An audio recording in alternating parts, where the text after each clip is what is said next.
Michael Shikha Niketan Higher Secondary Government-sponsored co-ed English medium school has taken an excellent initiative of teaching and make our students learn day-to-day lessons through audio and video in our YouTube channel.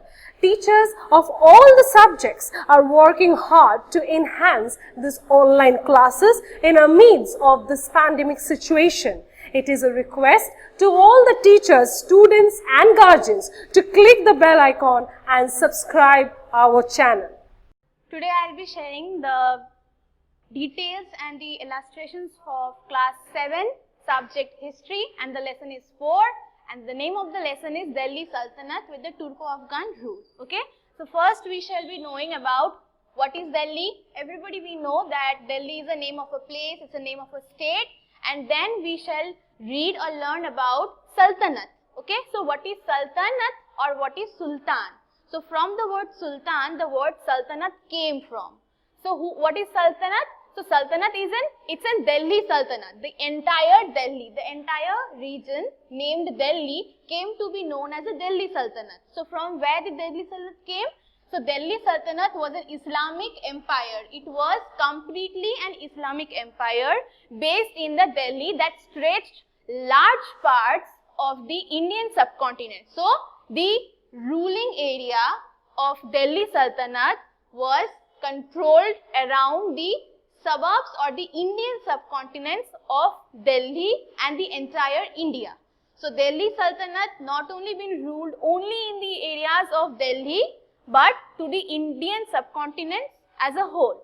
So the Delhi Sultanate basically ruled by 5 powerful dynasties. Number 1 is the Mamluk dynasty, which is also known as the Slave dynasty, and in Persian language it also known as the Ghulam dynasty.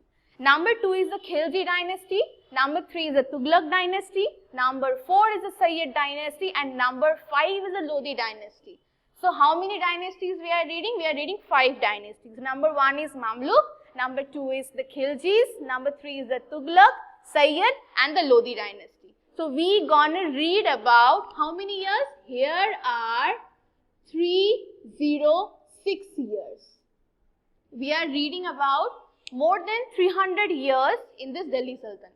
Okay, so we'll now start with who were sultans. Sultans, they were the Turks. Sultans were the Turks. They belong from Turkish.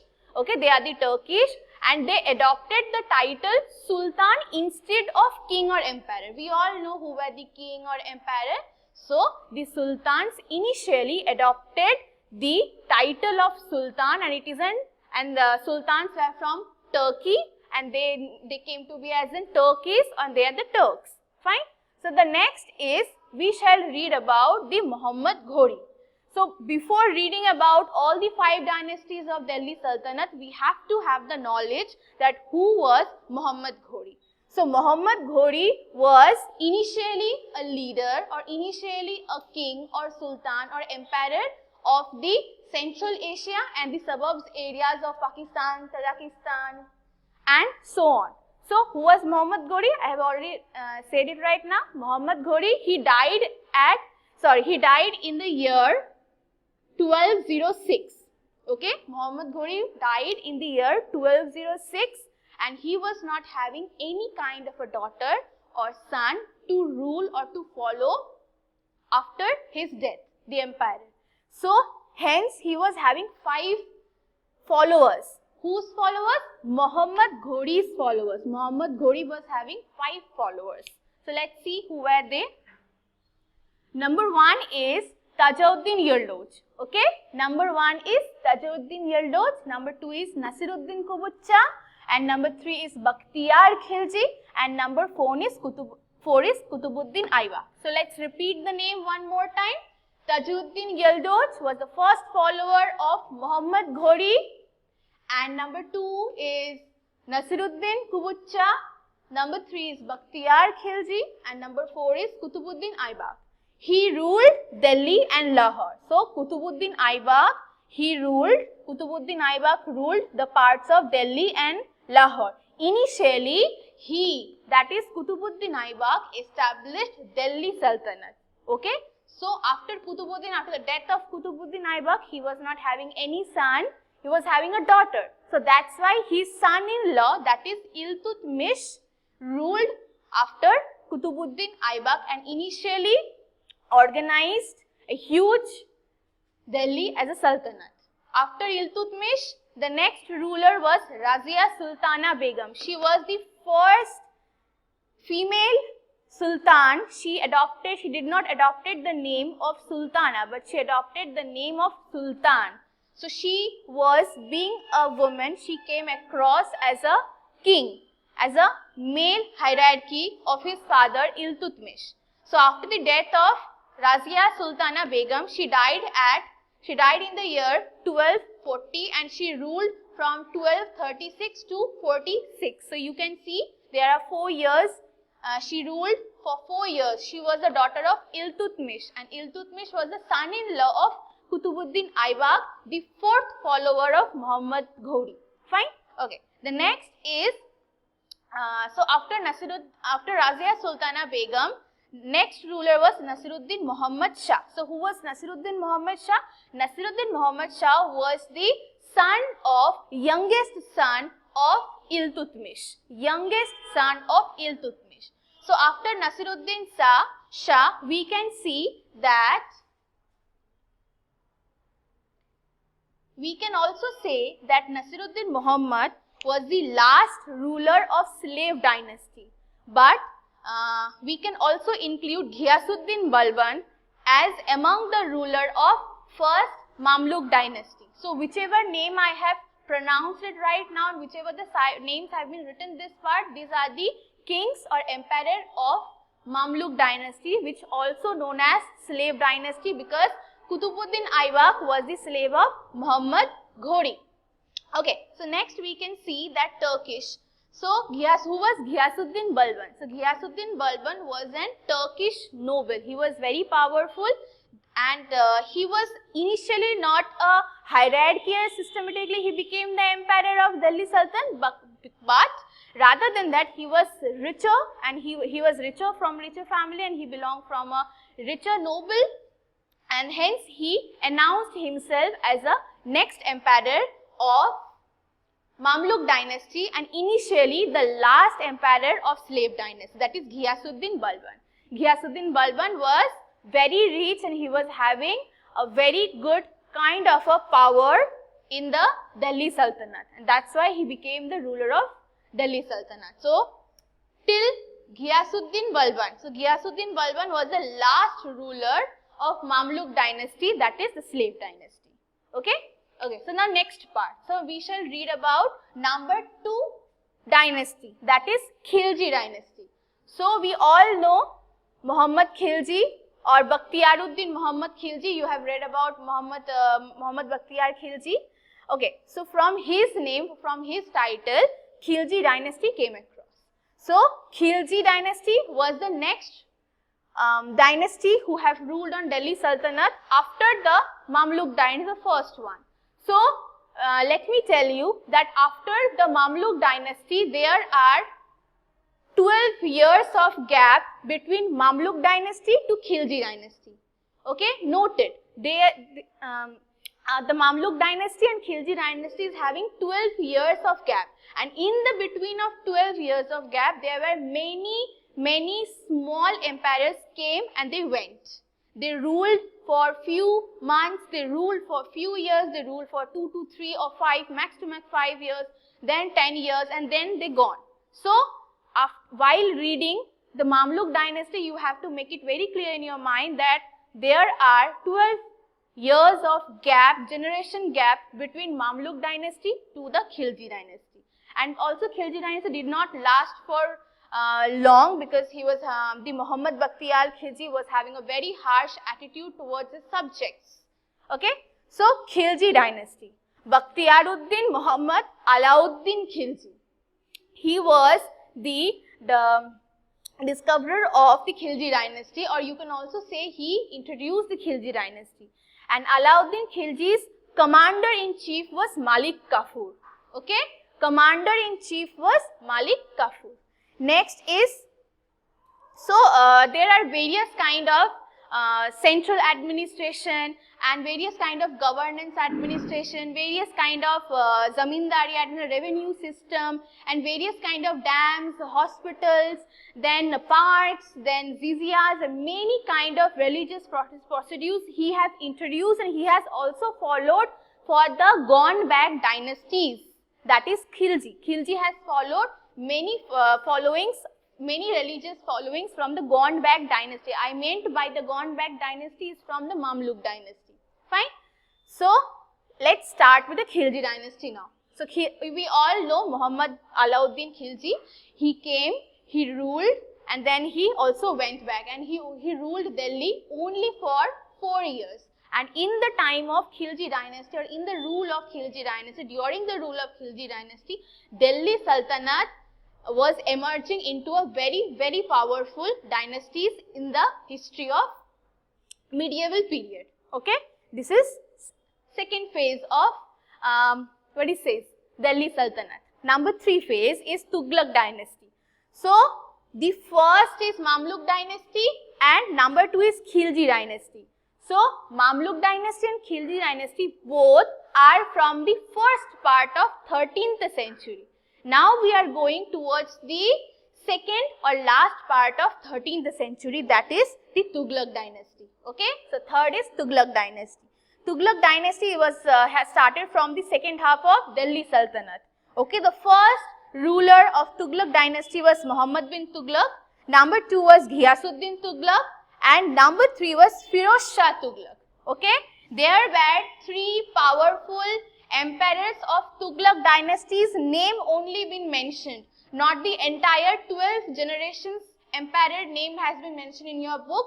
So apart from that, let's concentrate on these 3 peoples or emperors only. Number 1 was Muhammad bin Tughlaq, number 2 was Ghiyasuddin Tughlaq, number 3 was Firoz Shah Tughlaq. Fine. So all these 3 emperors were very, very powerful. And obviously, you will also read in your textbook that they have emerged as a central power. So we shall read about their administration, or the method of administration, the way they have controlled the price market. They have some influences, they have some reforms that we shall read about later on. But right now, let's see what is the next dynasty, that is Lodi dynasty. So Sayyid dynasty's founder was Khizr Khan. Who was the founder of Sayyid dynasty? Khizr Khan was the founder of Sayyid dynasty. And Khizr Khan never adopted the title of Sultan. Make it a point that Khizr Khan was never adopted the title of Sultan. He never adopted the title of Sultan. Who? Khizr Khan. And Khizr Khan was the founder of Sayyid dynasty. Okay? But there are some historical events which you have to know, that Khizr Khan was only a ruler who did not adopted the title of Sultan, definitely, but he used the inscripted coins considered as an Sultan, and he considered himself as an Mongol Turks and a real chieftains of the Sultan dynasty or Sultanate of history. Okay, the Delhi Sultanate. So Khizr, who was this kind of a very famous and very weird emperor, he was Khizr Khan, who did not never adopted the title of Sultan, but on the other hand, he considered himself as a Mongol Turk, but considering himself as a Mongol Turk and not adopting the title of Sultan, he always used the inscripted coins of sultans. Okay, and this incident never ever happened before and after in the history of medieval period. Okay, now next dynasty. Next dynasty was Lodi dynasty. What was the next dynasty or the last dynasty? That is the Lodi dynasty. So there were very famous and very strong emperors were there. So there were 3 emperors, very strong emperors were there. Let's read their names.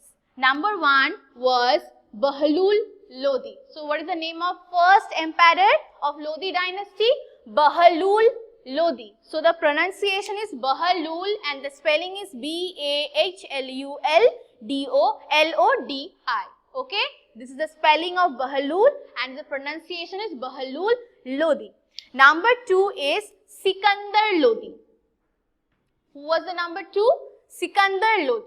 Okay, and this too considered to be the most famous and powerful emperor of Delhi Sultanate in the Lodi dynasty and also considered to be one of the most well-known emperor in the entire 306 ruling years of Delhi Sultanate. Next, Bahlul Lodi, he followed the traditional customs of Afghan and he also shared the power with the Afghan chieftains. So what is the meaning of sharing power?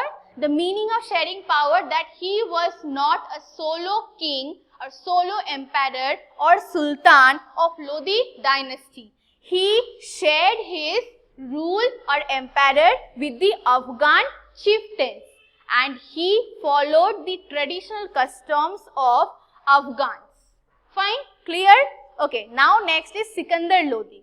So he said that there were no chiefs. So according to Sikandar Lodi, there were no chieftains. He did not consider, he did not share his rule, he did not share his kingdom with any chieftains or any Afghan chieftains. He named as the Sultan definitely, but he controlled and ruled over Delhi Sultanate as a solo king. So this is the difference between Bahlul Lodi and Sikandar Lodi. Let me repeat it one more time without having any confusion. Bahlul Lodi followed the traditional customs of Afghans and he also shared his power with Afghan chieftains. Who shared? Bahlul Lodi shared.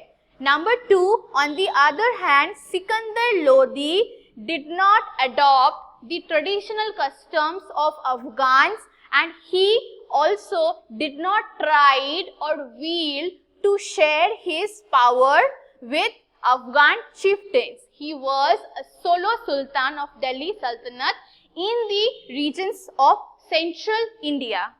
Regions of Central India. Present day, the parts of Central India also falls in the parts of Pakistan and some parts of Bangladesh also. Okay, so one more important historical event which you have to memorize till your life until unless you are losing the history as a subject, which you have to make it very clear in your mind. That is the first battle of Panipat. What is the battle's name? First battle of Panipat. First battle of Panipat. So first battle of Panipat fought between Ibrahim Lodi and with Babur. Ibrahim Lodi and with Babur in the year 1526. And who was the founder of Mughal Empire? Babur was the founder of Mughal Empire.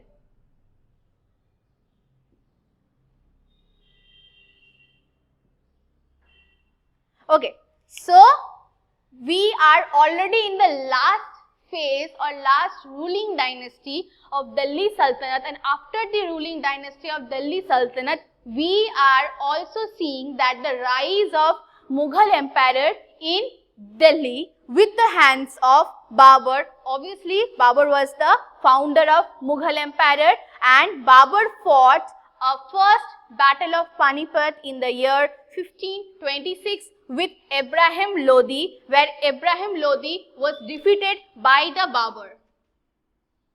Ibrahim Lodi, he got defeated.